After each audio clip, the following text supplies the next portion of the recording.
Yeah, I felt. By the way, I've been recording for like the past minute, so. No, you haven't. Yes, I have. Past minute, probably. Oh, past minute. Bro, thought he was I recording recorded geoguessr. everything you said, and yes, I Brayden, recorded your geoguessr. trainee delegate status is pretty much gone. I didn't say anything bad. Okay. Yeah, I don't. Today's cubing world is full of chaos and controversy, but through all of the noise, there is still one rule that remains. There are no competitions on Mondays. Today, I'm joined by my co-hosts, William Klauer and Brayden Adams, and today, we're going to discuss the newest cubing topics and cubing news. Today, we're going to be talking about Brayden Adams, Hey, everybody. NAC, Euros, some other cool cubing news and records, some Clicky Studios news, and as always, we're going to round off our podcast with our personal cubing endeavors. Hey. So, Alright, pretty thank God, exciting that stuff. intro took so long to film. It's not our fault. Yeah, you guys at home will not know how long it took for us to film it, but it took us longer than you would notice because the intro is not supposed to be that long. So A little bit too long. yeah, yeah. So hi, Brayden. Can you explain Hello, to us, everybody. can you explain to us why you're on this stupid podcast?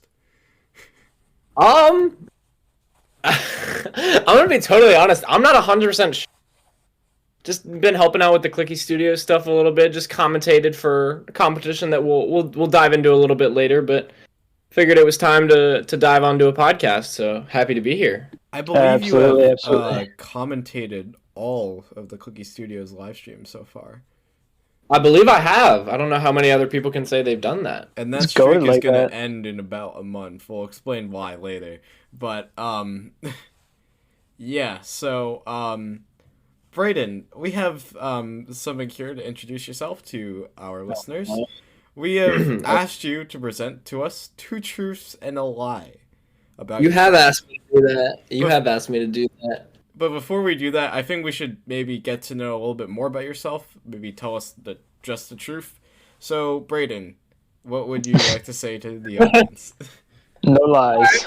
So yeah, I won't lie. I won't lie on this one. So yeah, my name is Brayden Adams. I am a speedcuber and delegate from West Virginia. I'm actually the first and only delegate that lives in West Virginia. I'm 18 years old. My favorite events are 3x3 and Square One. I used to be ranked top 100 in the world for Square One. I have since fallen a little bit. Outside of cubing, I run track and field. I do hurdles. Those are my events. And yeah, I'm going into my senior year of high school. Kind of looking at colleges around. I think I know where I want to go, but I'm not 100% certain yet. I love traveling as well, just like everybody else. So yeah, that's a little bit about me. Sounds good to me. All right. So, for all that knowledge, I swear I could have guessed that you did track and field. And if you told me that you did track and field, I feel like I could have guessed that you do hurdles. I don't know. Really? Because I used to do distance. I used to be a distance runner, but I've since switched to track. Bros jumping up and down. Jumping up and down. That's what they say. Cut that. That's terrible. yeah, we're keeping it in, but that's also That's terrible. saying it. That's saying it. Anyway, so Brayden, present to us your two truths and a lie. Oh boy. I thought about this a little before. I was giving a little time, and I had three really good ones, and now I don't remember them. Awesome. We're gonna go. Okay. We're gonna go fresh off the cranium for these three. Okay. Two truths and a lie. If you need more time, First- we can cut out like the. No. That'll be good. That'll be good. First one is I have over 30 West Virginia state records in cubing. Okay. Second one is I have been to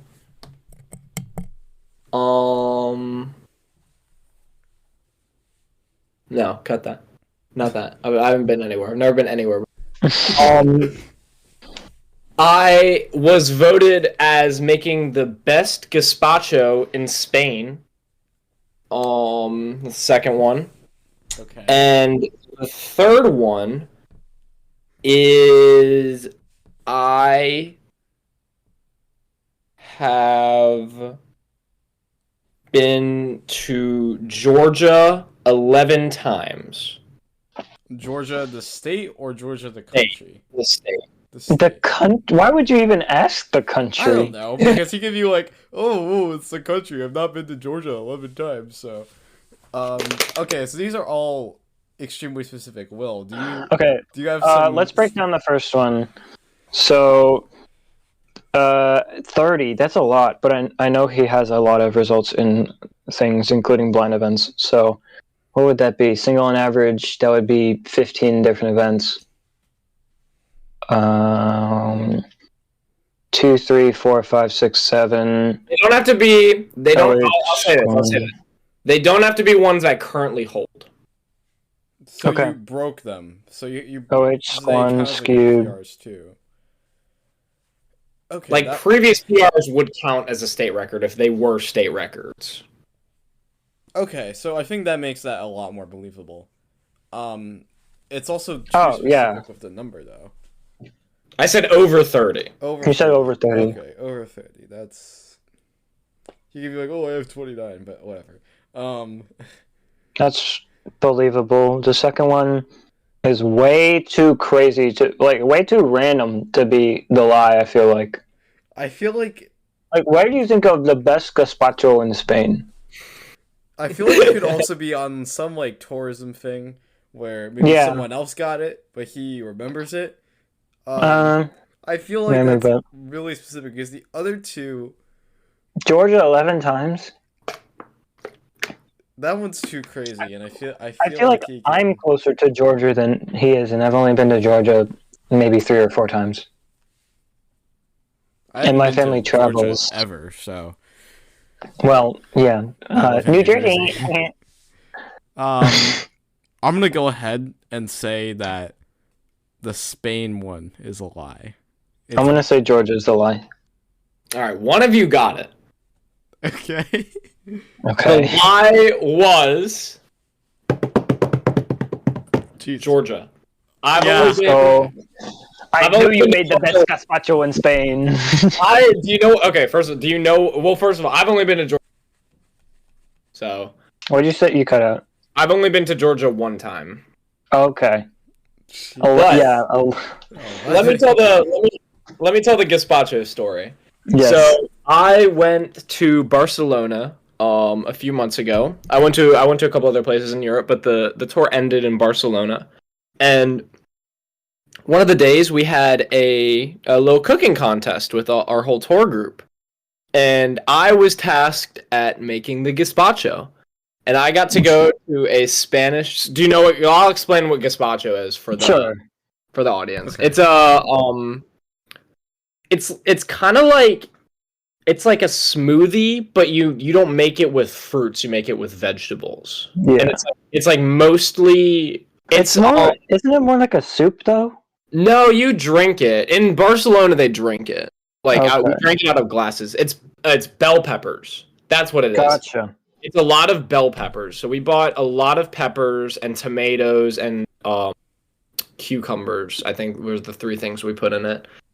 Or I put in it, excuse me. We were assigned ingredients to buy. And I ended up winning. Everyone had different dishes to make, and I ended up making my dish the best out of everybody else, apparently. And the people who did it, they worked at the grocery store. They said it was the best gazpacho they had ever had, which to me is a lie. Well, hey. That's what they told me, so I don't care what you think. Okay. But to me is odd because it was very easy to make, and I feel like anytime anyone ever makes gazpacho, it'll taste exactly the same. Yeah, the more you think about it, the more you think it was probably a lie just to make you feel. Oh no, that's what they told me. But okay. Anyway. Get this man in the kitchen. Get this man into my kitchen. I need it. I need the Please gazpacho. don't. I would not want Another thing that I'm going to say is that, in my opinion, it did not taste very good. Oh. My opinion. I love bell peppers, though, so I don't care. Yeah, not like a lot of them blended into a smoothie. It was... Anyway, let's move on from the gazpacho.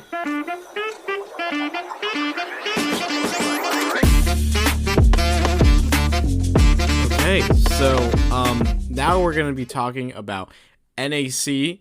There's a lot to unpack from this competition. So A lot of time. Will, actually, you know what? I think this is gonna be fun. Let's read out all of the records, the Continental and the World records that happened at that competition. Oh my So, gosh. I will Okay, read it I don't out. even know if I listed all of these, but Yeah, so I'll read it out. So the world records were Max Park 5x5, 34.76 average, 6x6 cube, 1 minute, 105.88 average, and then 7x7 you had a 134 single. ER's Timon had a 4x4 average of 19.83. He had a 5x5 single of 32.98 and a 5x5 average of 37.27. And the North American record, obviously, was Brayden Adams with clock and a 320 average. So, Jesus, that's a lot of records. But let's go for the big cube ones, more specifically Max's stuff. So I actually have a little anecdote about Max's 5x5 world record average is 34.76. so do I with the 7x7 single, but you can go first. I judged 3 of Max's solves in that average. Really? Yeah, I judged the first 3. Oh, that's right, because this wasn't done in finals. No, this was first Done round. in first round. Yeah. I was on staff for this competition, North American Champs. I was on staff, and I got lucky enough, and Max's cube came to my station 3 separate times. And it was his first 3 solves, so unfortunately I didn't get to see. But from what I remember, first time was a 39, and then he got a 35, and then he got a 33. And I think those are the 3 that I judged. Why was he not on... Were you the stream station, or what was going on? Thursday there wasn't a stream. They didn't do a stream. Oh, I forgot 5x5 was Thursday. That's right. Yeah, so they didn't. Crazy. They were just putting people wherever. Gotcha. Wow, that is special for sure. Yeah, it was pretty cool. It's the first time I've ever judged a. Yeah, I can't say I've judged a world record either. I've certainly witnessed quite a few, but I can't say been that close. I've been pretty close to Max's 7x7 single at this comp, though. I was in the group, and Wow. they called me up for my second solve, and the second I got up the stairs, Max finished his timer with the 134.15 single, and of course the whole room goes crazy, and Max goes crazy, and I'm at like station 3 or 4, so I'm really not that far from it. Yeah. And the second I sit down, my judge is like, "You can wait until they're all done." So I'm there waiting for 15 or 20 seconds, and a delegate or a runner or someone behind me goes like, "You can wait." So I was told twice that I can wait for everyone to chill out before I should start myself. Yeah, people go crazy for his records. And then I ended up finishing that solve with an overall PB single of 302 or 303. There you go. Yeah, I got a little bit of the Max Park luck. There you go. Also in his group too. I remember there being a huge celebration during 7x7, which is there was only one world record, so I'm assuming that was my group. But I was not close to Max. I think Will was very close to Max. I think I might have been on a different stage. And it also reminds me of 2019 Nationals when I was in his group for 3x3 as well, and I got a 14 and a pop when I was sitting next to him. That's I had crazy. to sit next to him. I had to sit next to him for one of my 3x3 solves of this competition. It was semifinals. He was at station 1. I was at station 2, and I did not do very well in that solve.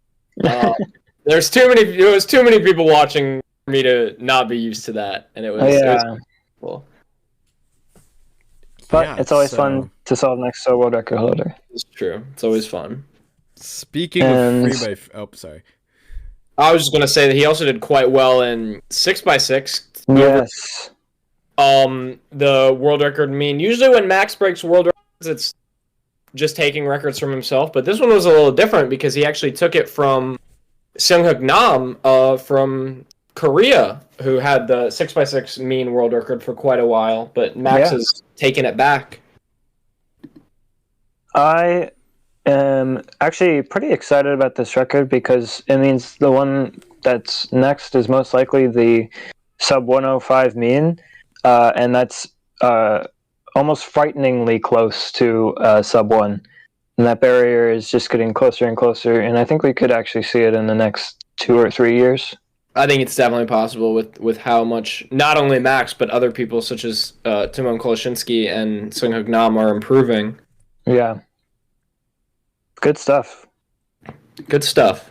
Good stuff coming out of the Big Cube world. Absolutely.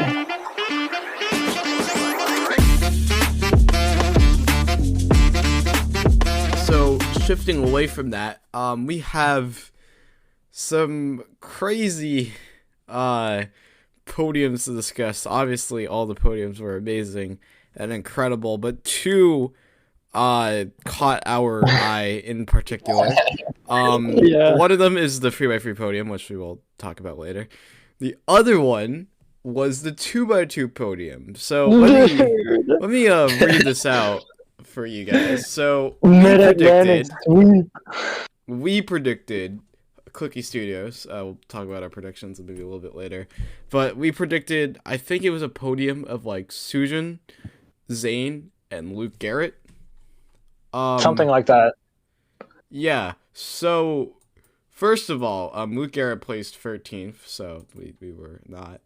That was already one out, so we were like, okay. The actual podium is Curtis Chai in third place. In second place, it was Ethan Zhuang. And in first place, we had Michael Nielsen. What a podium that is. Oh my gosh. No one could have predicted that. The only person to predict Michael winning was probably Michael. Michael himself. Yeah. It was also quite close. There was a lot of names that were quite close. Zayn Kanani, as many predicted to be the favorite, ended up placing fourth. He was 0.04 behind third place. Ezra Severson, a name that not really many people knew before the competition, was 0.06 behind. And Stanley Chappell, who is quite well known, but more for his big blind 4x4 and blindfolded records, he was 0.09 away from the podium. So 6 people within that range of podiuming. This was my hands down my favorite finals of the competition from a viewing perspective, and not only because we could see all of Curtis and Michael's solves from Blue Stage from where we were sitting, but also these are all people that we know fairly well. Curtis and Ethan are newer cubers, but they're in our area, so we see them at competitions and see them perform at competitions. And Michael has, at least for me, been a long time, just someone I've known and been at like pretty much every competition with since I started cubing. So absolutely insane. Michael got second North American Championships 2022 in 2x2 actually. So the podium is not brand new for him, but the win is. He was also the second seed in Worlds Finals last year. A lot of people know him for his Pyraminx results, but his 2x2 results in majors specifically have been very impressive. Yeah, indeed. And just to circle back to something you said before, I didn't know this, and you might not have known this either. Ethan Zhuang has been quite a long time. He's been to almost 100 competitions. I did not know that. He's been to 96 competitions, yeah. I only noticed him post-COVID, actually. Well, because he mainly competes up in Massachusetts, Vermont That's true. area, so we're not as familiar with him down south. As well as He did Curtis. make it. Curtis Yeah, has been to almost 50 competitions. they did make it to PA champs and New Jersey champs, and we definitely saw them there with the stream. Yeah. But yeah, A lot of younger kids have been getting fast recently in these sprint events, 2x2 Paraminx Cube. You see it a lot. 2x2 is the main, I would say the main one. yeah, I would say so. Yeah. But it's, again, also Michael's win is perhaps sweetened by him just missing out on the Pyraminx win, and perhaps disappointingly so. But the fact that he was able to walk away, he can't walk away from a North American champs without a win. That is true. He did still place second, and he's the U.S. national champion. Yes, he is. Yeah, it's that was an insane finals. We were all going crazy. Yeah. Yeah, good stuff. Good stuff. I got to witness it from on the stages. I judged pretty much all the finals. Yeah, I remember just our sitting area. We had like Stone and Zach and Sean and Carson and just everyone. Everyone who knows these three people. Yeah, that was crazy. Yeah. The crowd reaction from Michael and the interview after are just so golden. Yeah, Michael's a good guy, and I'm really proud of him. I've known him. I've always, at my first competition, he was like fast, and so he to me he'll always be one of the fast guys. Yeah. And it's cool to see him walk away with 2 podiums and a win. Yeah. Absolutely. Okay, so yeah, obviously an amazing 2x2 podium there. 3x3 though. That was I think that was amazing. That was amazing, more than crazy. Yeah. 2x2 was crazy, but 3x3 was I think the main story with this podium is absolutely Luke Greiser and Timon Koleshinsky. Of course. Timon clutching up at the end with the last solve of NAC. Also, same thing with him at Euros, but we'll talk about that a little bit later. But yeah, Timon is obviously an amazing solver. We predicted him to win, so we got that prediction right. In second place, I think it was Max. Max Port. If I don't remember. And third place was Luke Greiser, which obviously we did not predict, but we were very happy to be proven wrong. Seeing that average in person in Minneapolis was incredible to see. And just so well deserved from all three of them. Exactly. All three. Absolutely. I think another person to highlight would be Matty Hironaba, who placed 4th but is on the North American. He is. I think a lot of people overlooked that. Yeah, but he was North American Champs 2022 winner. Yes. And so he's not new to that, but I believe this is the first sub-5 average in a majors, unless Yihang already did that. I can check Worlds 2023. I don't think so. At least in finals. Nobody got it in Worlds 2023. Because I would count Worlds and Continental as majors. Yeah. I guess while Brayden is trying to figure that out, yeah, that podium was crazy, obviously. But some other podiums to talk about was the one at Rubik's All-Stars, which we discussed, I believe. We filmed the podcast episode just a couple days before that, so we were more about predicting the All-Stars, but I think the outcome of that competition was really amazing. Just a general idea of it, first of all, having those competitors solve in the rotunda, I heard that thousands of people, literally thousands, they weren't all watching at the same time, obviously, but as they walked by, they saw everyone compete, and that was just really exciting for them. In addition, we also had the competitors too with that high pressure environment, which really gave them preparation for NAC. If you notice, a lot of the people that did really well at that competition did really well in NAC finals. So That's true. that was Especially looking definitely at something to the see. top three. Yeah, The top three at All Stars ended up top three minus Max Park in NAC because Max Park did not attend All Stars. But yeah. And we have also had quite a few people that we know at this competition, and it was really cool to watch the stream and see them do well. Yes, that it was. And we had some, really amazing performances in finals. Ray Bai with the double PR was really awesome to see, especially since he went into finals in last seed, if I'm correct. I believe he did, yeah. Yes, he did. Ray got 3 PRs at this competition. That is incredible for a competition with only 3 rounds. Yeah. Another big PR was Brian Johnson in second round. 74 average. He also pulled off a sub-5 single in finals, which I believe he did the same in... Yeah, he did the same in North American Champs finals. He did. Brian Johnson, I met Brian Johnson at North American Champs, and something about his song, Last Layer, is insane. He knows so many algorithms. It's ridiculous.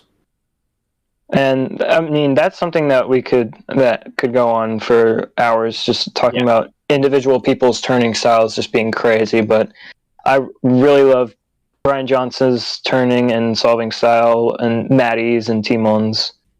It's just very impressive and very unique. Yeah.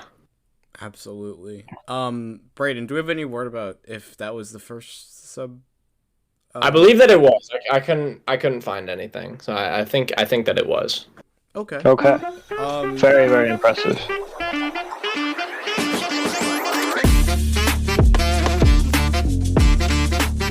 Yeah. So let's talk about more NAC stuff. I guess there's a lot to unpack here. There's a lot. Lots going on. We talked about the competition, obviously, but we got to talk about what happened the night before the competition. The night before the competition. What a day. The DG concert. We were all there. Yep. Brayden, me, and Will.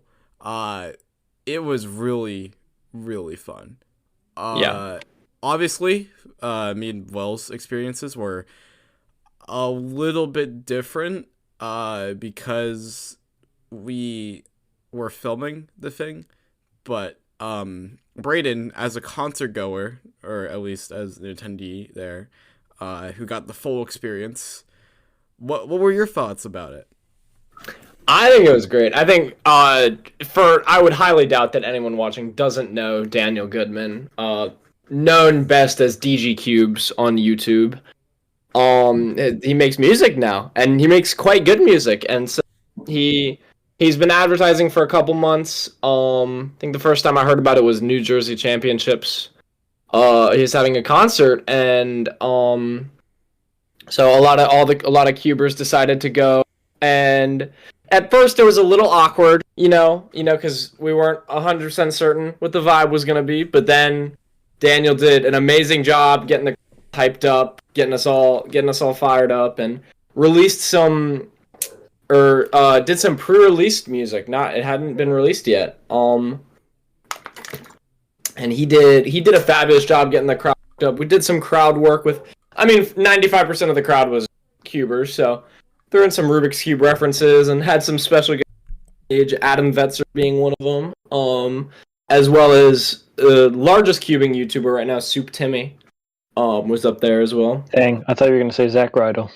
Zach Rydell was also on the stage. That's very special, but yeah, I think he did amazing. I think the set list was very well ordered as well. Mm-hmm. And I think it didn't go on for too long. It was about the perfect, which was really nice. Yeah. Really nice guy. That was my first time actually meeting and having a conversation with him. Really? Yeah. Oh, wow. And he's actually been a big inspiration to my own content creation journey and cubing journey. So it was actually a very special moment. I had the well, first of all, Daniel was our first ever commentator on Clicky Studios. That's a very fun That fact is true. that will appear in some form of trivia, I know, down the line if we become a big company. When we become a big company. Yeah, but Yeah. that's the mindset. But yeah, being well, like I foreshadowed before, we had a bit of a different experience. We got to the venue 2 hours early, and I had a suitcase because I had 2 tripods in there and 6 cameras. Yikes. That's a lot of cameras. So A lot of cameras to tape down. yeah, and we also bought some tape at Target to do that. But that was really fun. We actually had the experience of going in the green room. That was really cool. Oh yeah. I always heard rumors about the green room and how that's like sort of an experience, like whenever someone goes on stage. So that really like set into me, I guess, that kind of not only, I guess the way about to explain it, it feels like I'm like boosting my ego, but it really is just an amazing experience knowing that you are fortunate enough to be there and you're fortunate enough to feel like you're being I don't know, we were just treated very nice by the staff there too as well, but obviously we were doing work. We were very hard at work throughout the whole concert. If I was there as a concert goer, I would have absolutely blown my mind off. I would have enjoyed every second of it. Yes, it was very hard filming that concert. I was stressing and I was pacing in the green room pretty much. Will probably knows, but it turned out very well. We're still editing the footage. Hopefully it will come out sometime soon. I can't give you guys too many promises, but there's a lot of stuff in there, and especially if you couldn't go, or even worse, if you didn't want to go, you'll know why. You'll know why you missed out, and yeah. So, well, you guys will be able to see the whole thing from the comfort of your own home, and you weren't there, which disappointed me if you chose not to go, but it's fine if you couldn't. Yeah. Well, also, not only the DG concert, but NAC Day Zero, just the day before the comp, was actually really fun. Because I know the 3 of us got to do a lot of walking around. We went to Jimmy John's, went to the ninth floor lounge. The 12th floor lounge. 12th floor, sorry. 12 is what it's called. Yeah. And went to Target and played Rubik's Race. Yeah, there's a lot of good stuff. We also went Rubik's Race? Well, you still have I do. I'm going to bring it to Rotunda, and Brayden and I are going to play. We're going to play.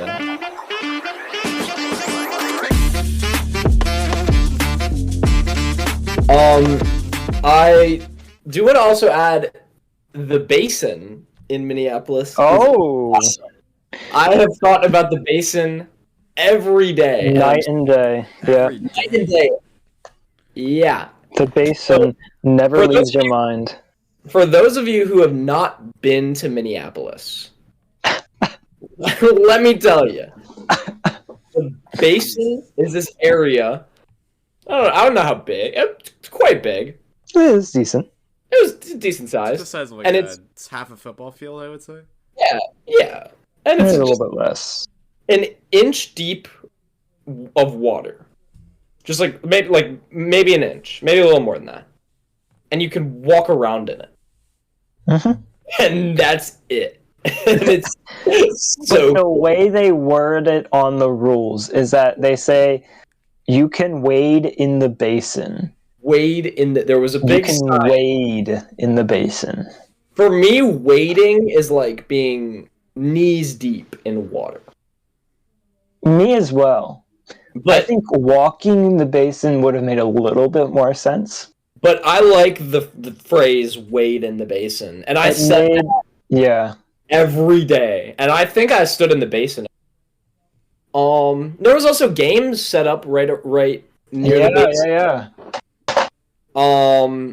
And I lost both of them, but that was also my first time playing. So we played ladder ball. Yeah, ladder ball. That was fun. Yeah, there was a lot.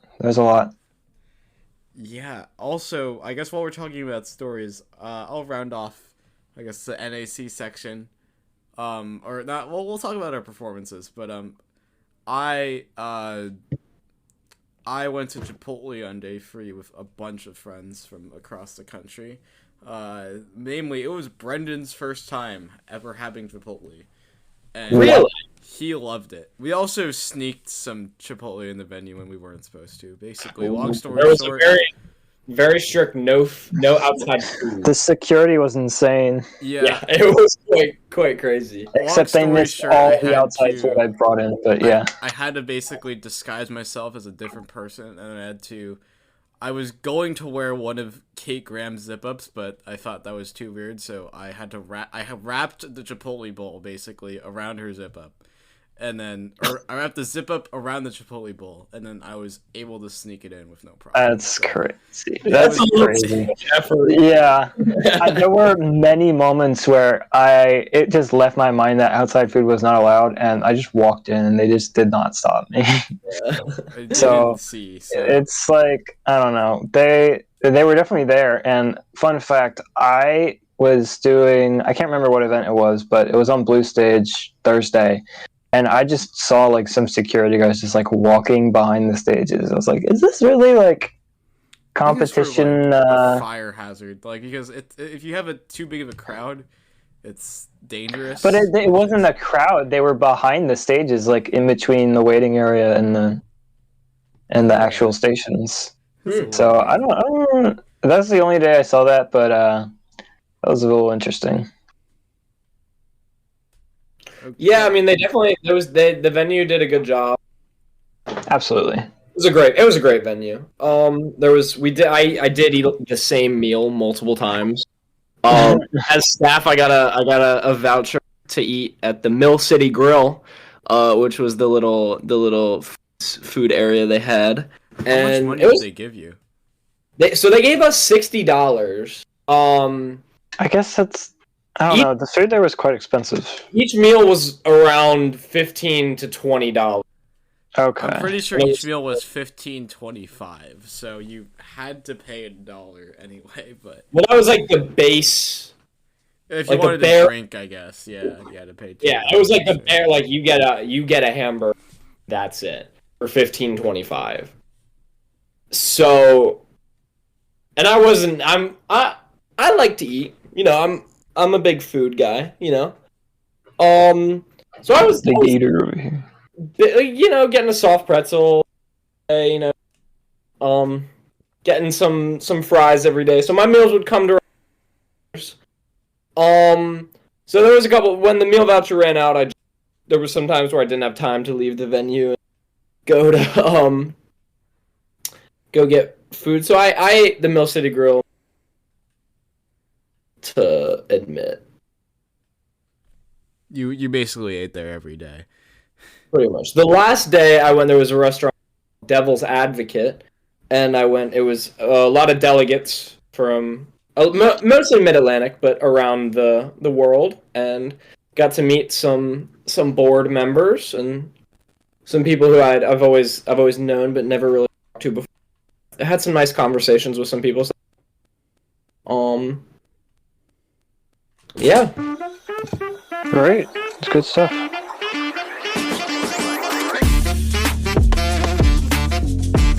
Both of you have more exciting things, as both of you made a final. Perhaps. Sort of. I did not do very well. We'll start with me. I didn't do very well. I did not make. I was hoping either square one or one-handed finals. I did miss both by a little bit. And also, looking at 3x3 finals, what you needed to make, I was a little disappointed because I mean, I know I have that type of average in me. I'm just kind of waiting to get a round where I'm feeling not super nervous. So I was a little disappointed. But I had a great time. You know, it wasn't really. I did get a couple PRs, so you know, I was happy overall. But I think you guys both making finals definitely have more exciting things to talk about. Perhaps. I think Yeah. Will has the most exciting story. We'll go Carter next. Yeah. Okay. So my two main focuses for this competition, obviously, were Megaminx and Clock. Megaminx and Clock round ones were on both days. Megaminx round 2 was also on the first day. Both not live streamed, but it's whatever. So anyway, Clock round 1 was not great, but at least I made the next round. Foreshadow. But yeah, so Clock was whatever. Megaminx round 1, I don't remember at all. I think I did all right. Obviously, I made the next round because I competed in the next round that same day, and I was really nervous. For some reason, I feel like I always do better in Mega officially, especially compared to Clock. Maybe it's just because it's a longer event. I don't care as much about it. I feel more relaxed about it. But my turning was super shaky. I was pretty much cramming every single solve I could, and then taking a break because I remembered that's a bad idea, and then I do more solves, and let me read out to you my average from Megaminx round 2. My first solve was a 39, which was very good for me. I knew that I could make finals. And then the next solve was a 45, which would definitely not make finals. And I was like, oh no, this is bad. Because if I screw up, I really screw up now. So then I got a 36 though. And I was like, wait, this could be sub 40. So I throw the other two solves as in classic Carter Cubes fashion. I got worst possible average and accounting 42, but I snuck into finals in 19th place. So I had the privilege. I had the privilege of competing in Megaminx finals on the blue stage, not as the last seed, which is the first time I have not competed. I've competed in a majors finals as not the last seed, and I placed 15th, which is very good. I don't think I was expecting anything better. The average was fine. I don't really remember too much about it. So there you go. There you go. You've made more championships finals than I have. And Clock, let's not talk about Clock because I'm still processing that. So. Okay. I guess I'll start with Megaminx because I could rant about Cube for a very long time, but I'll try not to. Megaminx is my second main event, and I was really looking to do well because I had dropped my times since the last time I competed by almost 10 seconds. So I was really looking forward. Round 1 was my first event of the entire comp. It did not go well. I counted a 1:01 solve and a 59, and did not think I made round 2 at all. And then I saw on like Zach's story or like Discord or something that I got 100th. So I was last place in round 1 for people going to round 2, which was nice. And then I double PR'd in the next round with a 48 and a 53. There you go. Yeah. And I also randomly pulled out a 34 4x4 average. Shout out VinCube. And I got second round, which I'm actually very happy with. But let's see. Saturday was first round of Cube, right? It was after 3x3 and 2x2. Yeah. I was on stream. My previous averages on stream have not been great from nationals last year specifically. And unfortunately, it was kind of the same story here. I was really expecting to be past that stage of doing really bad on stream. But I got a 4 on my first solve. The next two were okay. They were both 2s, but I counted a 4 on my fourth. And I ended up finishing with a 372 average, which is very, very slow for me. And it also broke my streak of sub 3 official averages that I had for the last couple comps. So I wasn't like sad or depressed after that, but I was really frustrated at myself and perhaps immaturely at others because I went back and watched the stream and I was on stream for maybe half of one of my solves when I was solving on the stream station for all 5, and they put someone on for all 5 solves that was over a second slower than me officially. So I guess I just kind of felt shunned by stream, but also very mad at myself for that poor performance. Just not to butt in real quick. I think it's definitely something. I think you're making yourself more because you think your average is being shown to more people, and then it turns out that those nerves weren't necessary. Yeah. Yeah. But well, in the evening when I got back, I posted stuff online because I was just frustrated, and I had some friends and some people reach out and be like, yeah, the stream should probably be a little bit better about putting people on stream that have at least been, part of the community, because the other person on stream was not really part of the Skeep community, and I like to think that I am very active in the community. But yeah, it was whatever. The next day was Sunday, and that was just second round in finals. And my main goal going into the competition was to make finals. But I don't know, going up to solve for second round, I wasn't really feeling it. I was feeling like I'll be okay if I don't make finals. Not that I had given up, but I guess it's just one of those things. And then I ended up with a 2.49 PR average and 1.59 PR single with some insane scrambles and some turning that I am very grateful for. And that was also the same scramble set that Dominic got 1.53 world record 2 average on. So they were really good scrambles, and shout out Dom, amazing person. I actually got to meet him at the comp and talk Scoob a bit. There you go. That ranks you 67th in the world, correct? Yep, 2.49 ranks me 67th in the world. I think I felt a lot less nervous about being on stream, and I think I felt just a lot more comfortable, not only because I kind of biffed the first round and changed my mindset for round 2, but also I was lucky enough to get Sean Mack and Kyle Mead, who are both, I like to think, closer friends after this competition.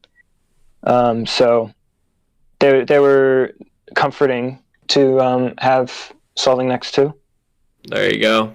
And I ended up going into finals in 5th seed, which is my second highest, going into a majors finals. What's your highest?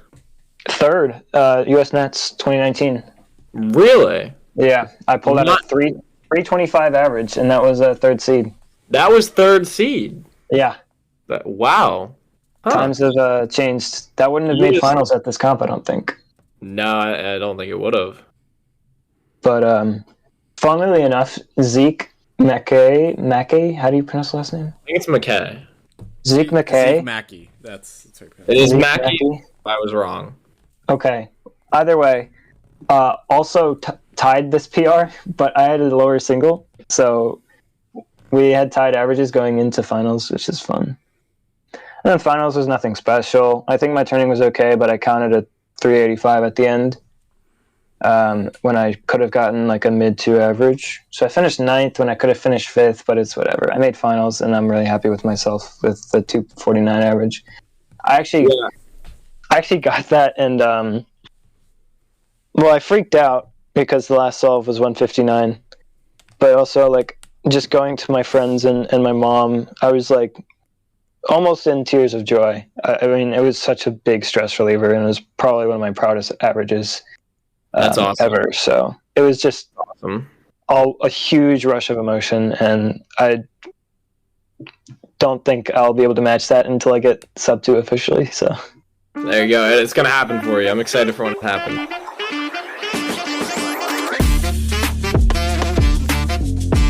NAC, there's a lot to unpack, especially because we were there.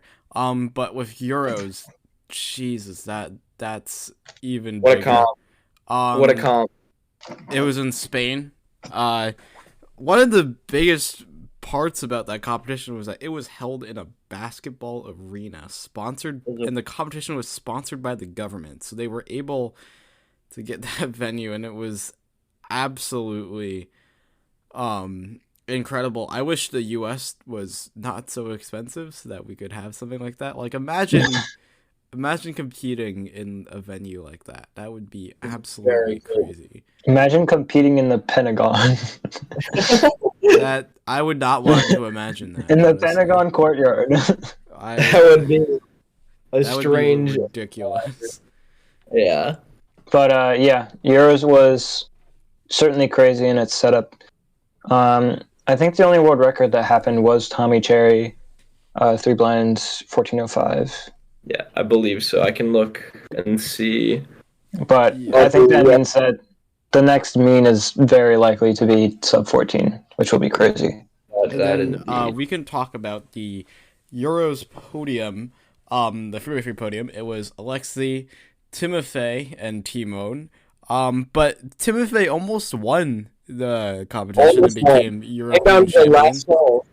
Came down to the last solve. Yeah, it came down to the last solve, just like it did at NAC. But and also Timon, he locked up on I think the T-perm at the end. He did. It was really close. It was extremely close. But yeah, that was really great to watch. But also just watching the live stream, the experience. I think the live stream was, I would say it's different than other live streams we've seen before because it was a mix between what made live streams good, and it was also a mix with the world's live stream too, where you had cameras panning around everywhere. And we also had a bunch of graphics on Free Finals. Just from the perspective of a live streaming company, I think the Eurostream did a very good job.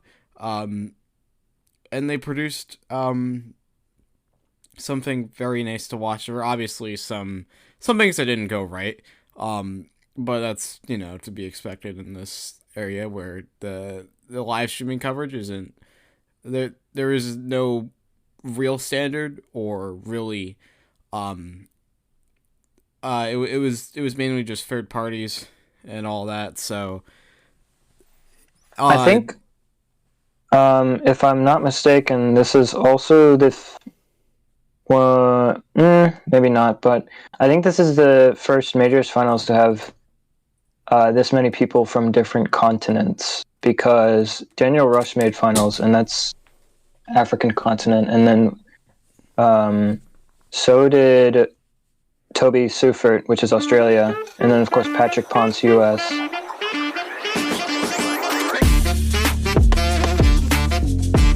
So in other records, the European record for 2x2 average is now sub 1. Anthony Peterakis from Netherlands got a 0.97 at a competition in Portugal. Yes. So it was not even at Euros, which I think was the most surprising thing to me. But now there are 3 continents that are sub 2 in 2x2, or sub 1, sorry. The comp was Warm Up Portugalite, which is kind of like one of the most famous competitions, in my opinion, that's not a major champs, was Warm Up Sydney before Worlds 2018. That was kind of like this competition. But yeah, very impressive, and now Europe has kind of caught up with the North America and Asia 2x2ers. Yes. Unfortunately for Anthony, he did not podium at European Champs in 2x2. That is the first time that hasn't happened since 2014, I believe. That is crazy. But yeah. It's good stuff. And not only that, but when I was scanning through WCA Live just a few hours ago, I think it actually updated while we were recording the podcast, so it doesn't show it anymore, but there were a total of 24 recent Continental records, which I think is the most I've seen. There were Continental records from pretty much everywhere, except I think there wasn't a whole lot from Asia. Yeah, I'm looking now. I just counted again. It's 20, so it must have. How does it? I'm actually not sure, but I know that there were a lot from Daniel Rush, South Africa, and I know that there were a lot from Euros and North American champs, and there were some, I believe South American champs happened as well. South American champs happened, yes, it was the 22nd through 25th of July. Yeah, so those records were also on there. Yeah, it's really amazing how just everything's starting to be broken, which is just really good to see, because I felt like there was sort of a drought in maybe the earlier part of the year, I kind of want to say, but Summer Madness. Just looking real quick, South American champs had 7 continental records. Euros had 1, 2, 3, 4, 5. Euros had 6, and then North American champs had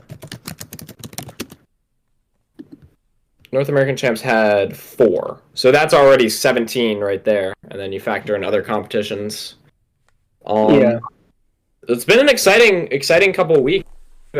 Absolutely. This is weeks where everything happens. You know, North American champs, Euros. If there was a Worlds this year, it would have happened around here. Yeah. And South American champs, of course. Yeah. It's very amazing. Yeah.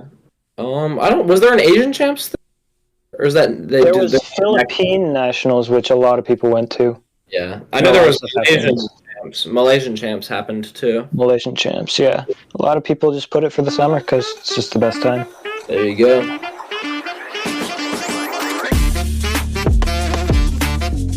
Speaking of championships in the summer, there's New England Championships this summer, and as you guys might have seen on our Instagram post yesterday, we are live streaming New England Championship 2024, so surprise! There you go. You guys just saw that, and yeah, it's a very interesting competition. I think we mentioned Curtis Chai and Ethan Zhuang earlier, but they are competitors, I believe, that will be attending that competition. Yes. That's going to be incredible to see. For a part of the region that I would say maybe isn't necessarily as well recognized or as a bit more on the up and coming, I think this is going to be a really interesting competition to watch, to see not only who wins the events, but who's there. Because, as we said before, there's a lot of cubers there that have a lot of potential. And I think the New England region, I feel like they're transitioning from a period of maybe older cubers, which I feel like have dominated the New England region for quite a while, to competitors that are younger, and we're bringing in a new generation. And this championship is really their chance to shine, especially since it's only a month since NAC by the time that competition happens. So there's a lot to watch there, because they will be learning from their mistakes and also from their accomplishments too. So New England Champs, watch it, August 23rd, 24th, and 25th. It'll be really fun. This is also the first competition we're live streaming that's a regional championship, and the first competition we're live streaming that we're live streaming for all the days and all the events, because we have been live streaming just the finals for all the competitions we've been to so far, with the exception of one we're just going to talk about in a little bit. Sorry, I'm losing my breath here. There we go. Yeah, so we're going to be live streaming every single event and every single round and every single solve, including the States Relay. So that will be really exciting. There you go. Absolutely. So now let's maybe transition over to the competition that was just live streamed. Mount Prospect Marathon. Mini Marathon. So I feel like as much as the competition was a success and as much as the stream was a success, first of all, let's talk about the stream. This was the first ever cubing live stream that was broadcasted remotely, which means that I had the camera feed from Carter Thomas, and I was a stream operator, so I was operating the stream all day, but from the comfort of my own home in Edison, New Jersey. So this was more of an infrastructure test just to make sure that the idea could work. And now that we have the idea working, we're much more confident about live streaming No, maybe a lot more competitions in this format. Maybe not every single one, but we're gonna test this format out more and more, and hopefully it will become a very big deal in the cubing world, which is great because we need more competition live streams, and that's why Clicky Studios is here. Absolutely. I think that from as a commentator's perspective, maybe not seeing the full background information of everything that went on behind the scenes, seeing a little bit of it, I thought it went really well. I think it's definitely something that can be replicated. Yeah, I thought it was great. The highest that I saw the view count get to was around 30 during clock round 1, while I was commentating. I think the idea, especially getting to see some of the background details as a commentator, some of the inside info, I think it ran really well. I think it's something that can be replicated more and more as more organizers and delegates request competitions to be live streamed. And yeah, I think that it was cool to see a smaller competition get recognized. I mean, this competition only had around 40 people. Smaller competition get recognized that otherwise some people may not even known existed. And there were some high caliber solvers of this competition. You know, Sunghook Nam was there, Henry Lickner was there, Carter Thomas was there, Brendan Dunnigan was not there. Yeah. Who was I gonna? Oh, Reed W. Richardson. I don't know how I just confused those two names. That's crazy. Both clockers, though. Both clock solvers. Both clock solvers. I don't know how those two names just mushed together in my head, but so I think it was great. I really enjoyed it. I did really enjoy it as well. I was only able to join during finals. I did watch it a fairly decent amount of, I think it was 5x5 round 1 and clock round 2, but I had just gotten home from another vacation just after North American Champs, and joining for finals was really nice. It felt really relaxed, kind of laid back, but still enjoyable. I think it was definitely something that a lot of people would be able to have in the background while doing their own solves, perhaps. Just having that sort of live element is perhaps a little bit more exciting to a lot of people than turning on an entire video where you need your attention there to understand what's happening. But with the stream, it's just very nice. You can sort of perk up if something interesting is happening. And yeah, the finals were very fun. The combined 6 and 7 rounds and finals and the running around judges. I don't know if you saw it, but if I was a delegate, I'm not sure I would approve of that. Oh, you mean the judges leaving? Yeah, the judges leaving. Yeah, no, that's something that so as a delegate, definitely it's something that is not ideal, but also it's something that, some organizers might choose to have, and that's it's not the worst thing in the world. It's not the worst thing that can happen. It doesn't break regulation though? So I'm not, that's not 100%. I don't know for sure. I don't know if there's a regulation that talks. That might fall under 11D, which regulation 11D is just delegate discretion if something is not clearly stated in the regs. I see.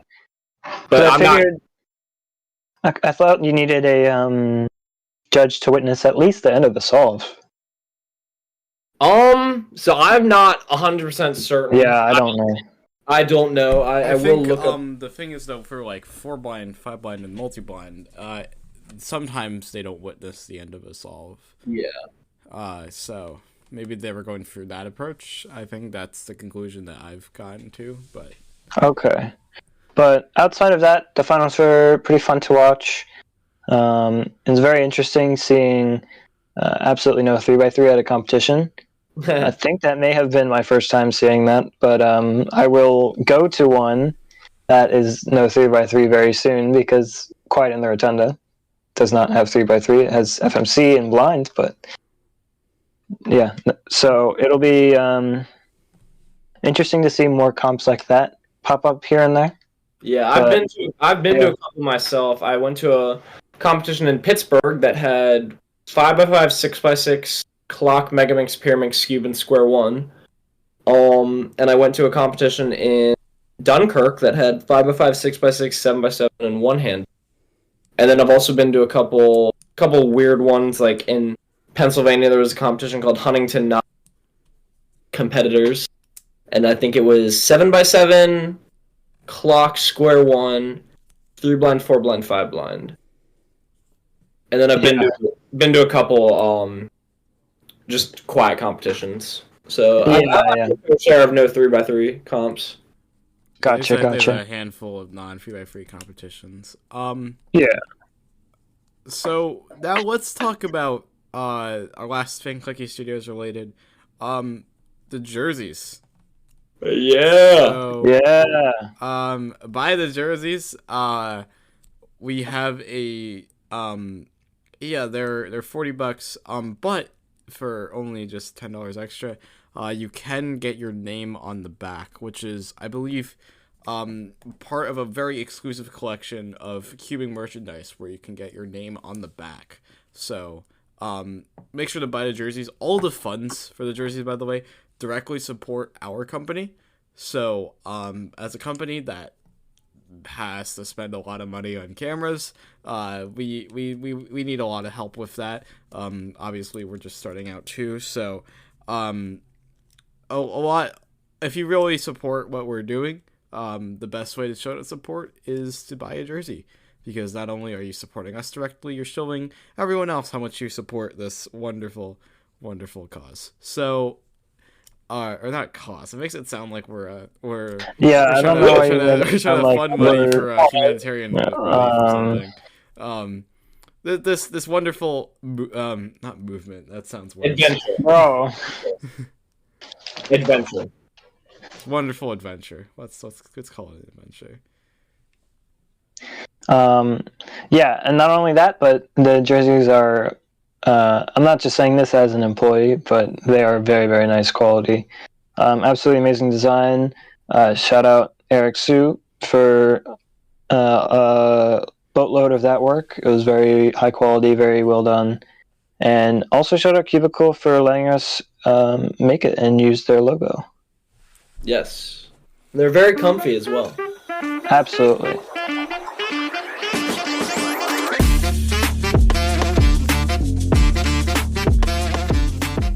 So now we're going to round off the podcast with our personal cubing endeavors. As tradition, I usually go last, so let's let Brayden go first. All right. Actually, I do have a little cubing endeavor. I have been cubing for 6.5 years, and for the longest time when I was first starting cubing, I mained 2x2. 2x2 was my favorite event, and I got decent at it, for the time, compared to my other results. I think I averaged around 3 seconds or something, and I've slowly improved. Since then, my official average is a 220, which I know can definitely be faster, but I've kind of haven't focused on 2x2 as much, but I don't know full CLL. So I am now, finally, 6 years later, going back and finishing CLL. And I have a competition on Eastwood Mall. It's in Niles, Ohio, next weekend. And it's got 3 rounds of 2x2. And my goal is to get at least 1 sub-2 average. So that's kind of what I've been doing in cubing right now. I'm taking a little break from 3 Square One, but, focusing a little bit on an event I don't really practice that much. And it's been quite fun. I've been enjoying 2x2 a lot. That's good. You want to go next, Will? Yeah, absolutely.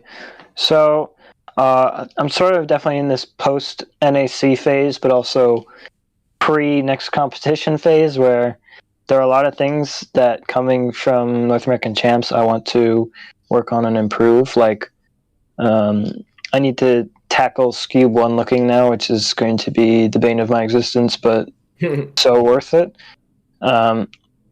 I have actually shifted focus a little bit away from Megaminx, and I want to get my Pyraminx times back and even better than they were before, when I was originally averaging like 3.5. And not only that, I want to improve in 4x4 coming off of North American Champs because I was not expecting such a huge PR and to make round 2 and to get first sub 30 solves unofficially at that comp. So there are a few events that I want to spend more time on and maybe some a little less. And that's definitely like the post NAC phase. And like the pre-next competition is definitely... Well, my next competition is Quiet in the Rotunda. And that is FMC, blind, multi-blind, 4-blind, and 5-blind. And I'm doing everything but 5-blind. So my brain is going to be absolutely cooked. Oh, yeah. But that's okay. I finally have gotten around to using M2. I knew how to do it for the longest time. I didn't really commit to remembering the algorithms though. And I got my first successes today, some 4-minute times, which is pretty good for me. Also, I know how to do 4x4 blindfolded theoretically, but I have yet to get a success in practice. But I am putting in attempts. And oh, go ahead. Yeah. Sorry. And also, I'm gonna have to start tackling multi-blind really soon. I'm gonna attempt 3 cubes, so we'll see. As someone who has competed in all the blinds in the same day, I will tell you it is very tiring, and you will have a headache the night of. Lovely. Okay. Yeah. I'm also planning on learning something for FMC that is better than CFOP, but we'll see if that comes to fruition. This is so easy to learn. Okay, I'll put that down to learn. So I've got a lot to tackle, and I'm not used to practicing blind events, but I'm going to be practicing a lot of 3-blind, 4-blind, and FMC. So exactly. So for me, I've been kind of taking a break. Clicky Studios is basically where my mind's at right now, so I'm doing a lot of work with that. So I don't really have too much time to keep as much. But aside from the free grinding, which I've been doing very recently, I've been getting sub 8. I really want to be like maybe sub 7 one day, but that's a long days away. I also want to learn ZBLL, but that's in my dreams. Probably I'll start learning maybe once school starts, just so that I get into like maybe a schedule rather than just learning a bunch of algs in the summer and then forgetting it all the next year. But my main thing I've been practicing, which is going to surprise a lot of people, 7x7. I was really bad at 7x7 compared to my other big cube results, because I'm fairly decent at big cubes, I would say, not to toot my own horn, but I have a 47 single in 5x5, a 56 average in 5x5.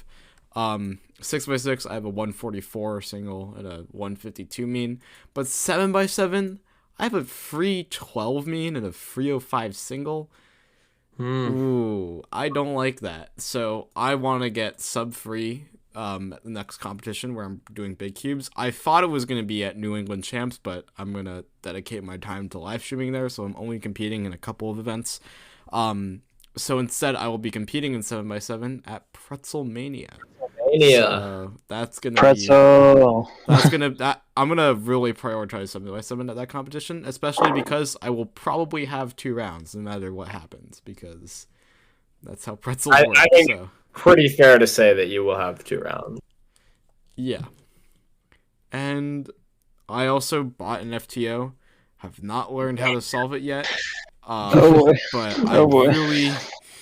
Yeah, but once I do, guys, if you don't see me in the WCA world ever again, you'll know where I went. You'll know where I went. So, I think I'm the last in our friend group to not have a freaking FTO. Dude, buy it. It's so much fun. Oh my gosh. See, we're already being brainwashed. I would buy it to add it to my non-WCA collection. I got a 38. Not to speed. I have an old LAN. If you want it, I can sell it to you. No. Okay. The only non-WCA puzzle that I will occasionally try to speed solve is Ready Cube, because I still really love Ready Cube. Ready Cube's quite fun. I like Ready Cube. I like a lot of unofficial. And like no one dislikes Ready Cube. Nah, you can't hate on Ready Cube. I like mirror blocks too. I quite enjoy mirror blocks. Yeah, me too. You know what else is fun? Master Pyraminx. You ever saw one of them before? I have, and I've actually speed solved them before, but I don't remember how to do it. It's a really fun solve. And Master Morphinx, I think, is pretty fun. I've solved Master Morphinx before. I enjoy Master. Yeah, a lot of 3x3 shape mods and other shape mods are just pretty fun. I want to learn how to solve a ghost cube because I have one. It's so fun. I'm so scared to scramble it though. Scramble it. I'm so scared. I don't want 3x3. but it's not. It's not.